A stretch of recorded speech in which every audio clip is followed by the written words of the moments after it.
Roger Stone. Well, Alex, you're absolutely right. Of all the guys mainstream media seek to now deify as some kind of truth teller, Robert Corker. I mean, you may recall that Corker appeared at Trump Tower during the time that Donald Trump was openly looking at running things.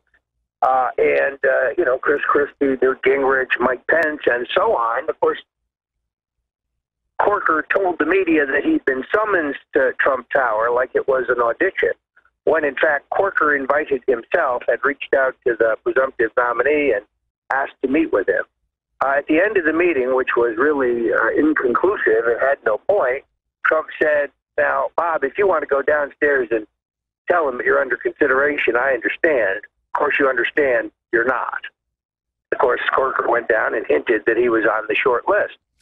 Many people think this was an effort, Alex, to stave off the FBI, who were looking into a REIT-based, a real estate investment trust based in Corker's hometown in Chattanooga, where there had been unusual billing practices and dozens of lucrative stock trades.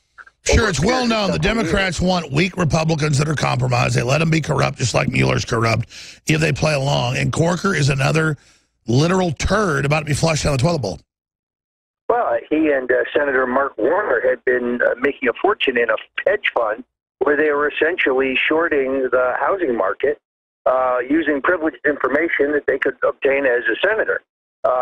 It's extraordinary, and there are many, many other avenues here. Wells Fargo kickbacks and other matters. This guy, you're exactly right. He retreated under investigation, under heavy pressure. And then the CNN recycles him like he rebuffed Trump. He's a loser, not running again, destroyed by the Breitbart, InfoWars, Trump revolution. And then their viewers are reading this like, oh, look, Corker doesn't like Trump. What do you think of Blackwater founder Prince weighing Senate run right now? Well, I tell you, losing a crook like Robert Corker, a man who makes LBJ in the Senate look honest, for a man of the integrity and quality of Eric Prince would be like day and night. I mean, he is a patriot, a guy who puts his money where his mouth is, a central player in the Trump upset, falsely accused of colluding with the Russians, completely false, bogus, just like all the other false accusations. Can he win in Wyoming against that neocon he's going to get ready to run against? I mean, that guy's like a Democrat out there.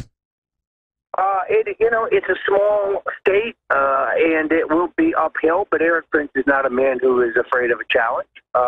Right now, you see in the Roy Moore victory in Louisiana over the swamp creature Luther Strange, that, it doesn't matter, the money doesn't matter. I mean, Strange spent $10 million of Mitch McConnell's money, $10 million to lose. Roy Moore spent less than $2 million. I thought it was like $30 million, the media said. Well, if you include all the super PACs and so on, the big boys, all the special interests, the NRA, everybody was weighing in. Now, the irony of that is that gun owners in Alabama knew that Luther Strange, as Attorney General, had been pretty much of a gun grabber. Sure, so here's the facts. We all have the internet now. We're checking into candidates. That's the end of these guys claiming they're conservative or libertarian that aren't. So what are they going to do as every establishment candidate, Democrat and Republican, falls? They're in complete panic mode. Ladies and gentlemen, we're having a devastating victory worldwide. Now, it doesn't mean that there isn't big battles coming up, but I want you to know we are the heart of victory. We are the heart of 1776. And all of you, no matter what color your skin is or where you came from, if you love liberty, you are 1776. You are the resistance. So, metaphysically, God is parting the Red Sea. The Red Sea being parted isn't a way out of Babylon or out of Egypt. It's parting those that buy into mainstream media and those that buy into common sense. Jerry Brown signed a bill on Friday where you can give blood that has HIV, you name it, in it, and you get like a $50 parking ticket, and you can give somebody AIDS, HIV, causes AIDS, and you don't get in trouble. You've got the Weinstein controversy. You've got the bowing at the NFL. You've got Pence leaving. You've got the NFL 31% down in viewers this year. I looked it up because I remember the number. They were down 20% last year. That's 51%. I mean, when you're losing 51% of your viewers in 2 years, that's beyond catastrophic. But they don't care. They're just suicidal. And then just, I mean, I got a clip I don't have time to play, but I'll play it tomorrow during the weekday show. I mean, it's of Stelter, who looks like the joke of a Humpty Dumpty trying to act manly. I mean, it makes me sad he's so pathetic. I mean, I'm serious. He's got a power over me. He's so weak. Going, Trump's horrible, throwing people packages of paper towels. Trump's just having fun and saying he is. And then they just sit there and all act like, oh, we're powerful, when they have no viewers and they're a joke. It's like they're only there to be disruptive. Why am I even covering them? That's why I haven't even covered yet. 5 nights a week, they got a show called The Opposition where they claim they're me and sell this crap. It's like they are done, folks. They're still disruptive. They're still dangerous. They still could go fund some guy to go kill people in Las Vegas, but I don't think they have any more power. But what will their death rattle, their death throes be like? Roger Stone, his phone just dropped. You got to love cell phones. He couldn't make a Skype port tonight, which is a congenital issue with Roger's Skype. But we'll get his take on that as soon as he can. But seriously, I mean, the globalists want you to have HIV in the blood if you have a car wreck. They want to have sex with you and give you HIV because then you are now in the same club. It's like, we're miserable, we're going to make you miserable. It's like, what? And they always just attach, well, it's for the children. Roger Stone, what do you make of all this? What do you make of the suicide of the Democratic Party, the suicide of the Republican Party, and just their desperate attempt, like their rearguard action is Humpty Dumpty Brian Stelter, who is the most saddening comedy you've ever seen trying to act powerful, male, and authoritative. I mean, is this CNN's idea of a joke? Well, look, it is politically correct, and you have what is getting to be near hysteria on the intellectual media left about their inability to destabilize and dislodge Donald Trump. The more he does, the better he does, the more they hate it. There's no compromise in the fact that they're egging Robert Mueller on to a upcoming Mueller deep state coup.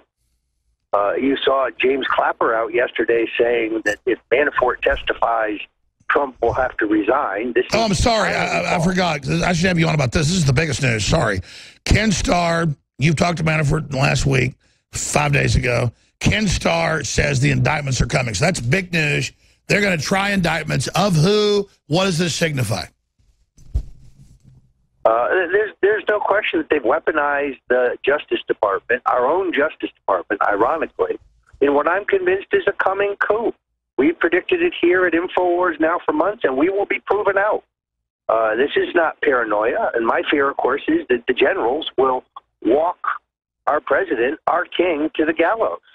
I mean, because they're a bunch of sellouts. I agree. And we have to understand, folks, we've gotten here because America breeds cowards now and people that go with MSM. If you believe in MSM, it's a tiny, small group of viewers. It's not reality, but there's these mental patients that want to be somebody and they keep buying into it. Trump's somebody because he's not part of it. You're somebody. I'm somebody. Roger's somebody. Matt Drudge is somebody because we built our own thing like America. And it's just like, good God, do you not see the traitorous garbage we're dealing with? Well, and just the torrent of hate that is tossed our way when we simply try to express our own First Amendment. It only encourages me, Roger. Well, I'm undaunted. Look, right now, Alex, I am rolling down 95 headed south to have dinner with our fellow revolutionary Milo, so we can begin plotting the next move against the globalists. So should we name you as a ship the Americana Dauntless? Well, I don't know that I deserve the name of a ship, although my favorite name of a ship is the USS Ronald Reagan, which right now seems to be moving into place very near North Korea for what I think is the support. Well, that's my next issue. That's my next issue. What do you think Trump's comment about the calm before the storm is with the U.S. attack forces moving into place? That's exactly what I think it is. I think the rocket man has exhausted the big man's patience. I think the orange man is about to take the rocket man out. And that's why the Democrats are crapping their pants, because they want to supplicate before communism. They want to worship it. They wanted to give the nukes, give the missiles to it, and then shut it up and then think America would capitulate in its face as a chess piece for China. It didn't happen. Well, and here I think is the dirty little secret is that Trump has very skillfully closed the Chinese off from their North Korean communist brothers. I think they're working with us, not with them. They're going to stand aside while we take out the little rocket man. That's Trump diplomacy, something Barack Obama could never accomplish in 8 years of trying to get their assistance. Wow, so you're saying the word is the calm before the storm. Trump is getting ready to hit North Korea after they threaten to nuke the U.S. Because I have all these leftist friends, and Ron Paul's a great guy. I know you helped his campaign. And I got Ron Paul on. I'm like, look, I don't want war, and I didn't agree with all these other wars, but North Korea is threatening to nuke us, and they are doing all this stuff, and we gave them the weapons, and it's very provocative to shoot missiles over Japan. He's like, oh, you're a neocon. You want war. They don't have nukes. Yes, they do have nukes. Well, look, I think Ron Paul is a patriot, and I generally agree with him that a strong national defense is greatly superior to this neocon wandering around the globe looking for expensive and deadly trouble that's none of our business. He's not wrong, but he does also have to recognize the difference between being a libertarian and a pacifist. There are some very bad people out there who don't wish us well. ISIS is a leftover thread from neocon disasters. Exactly. And well, I mean, Iran says they'll preemptively attack us now. But my point is, just because our government has problems doesn't mean every other government's an angel. It's like this narcissistic or borderline personality thing where either America's good or they're bad. No. How about North Korea is a blood-sucking, evil communist country? I don't want war with them, but the guy is so belligerent. What is his problem, Roger? He's the one that keeps threatening to nuke us, not the other way around. I mean, he's the provocateur here.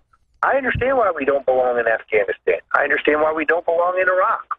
Because there were no real... Exactly, but just because America has problems doesn't mean North Korea... So you're saying from your intel... I mean, Trump's already said it, calm before the storm, that we are getting ready to hit North Korea. That's my very best intelligence coming out of both my military industrial sources, some of my White House sources. That's why I think the president was brusque in putting down Rex Tillerson in a tweet. Now everybody's talking about the coming Brexit that's coming, because I think he's gone by December. President's lost confidence in him. Started with Charlottesville when he wouldn't back up the commander-in-chief in an effort to kowtow and brown-nose the mainstream media. And that's why they're saying now, because Rex is addled and senile and thinks CNN still has viewers, but it's just we're these old people. Not it's old folks in general, but old folks that still think mainstream media is king when it's so uncool. He has really badmouthed the president. He's done a lot. So now they're telling Rex Tillerson resign. Shouldn't Trump fire him before that?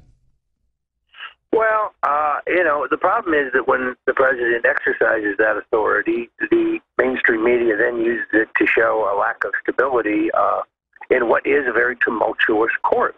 I'm going to be honest with you, Alex. I kind of view the president at this point like the good king, locked in the tower by a group of bad knights who claim to be loyal, but in fact are undermining him. Our obligation is to free the good king so that he can pursue his policies for the people. No, that's right, Roger. Let's talk soon. Roger works for Infowars.com, StoneColdTruth.com. We're in the middle of a civil war. This is real. This is happening. We're winning, but by the hair of our chin. I mean, this is an epic time. Pray to God. Pray for peace. Pray for freedom. Pray for awakening. The Democratic Party is extincting itself, but the Republican establishment is still in power. They're the real enemy. Roger Stone, we'll talk soon. Alex, great to be with you as always. You bet. All right, back tomorrow, 11 a.m. Central, Lord willing. David Knight, 8 a.m. tomorrow. Don't forget Owen Schroyer, War Room with the Roger Stone, 3 o'clock p.m. every day. Wow, great job to the crew. What a great crew working 6 days a week. Thank you all for your support. Pray for America. Pray for peace. Thank you, Jesus.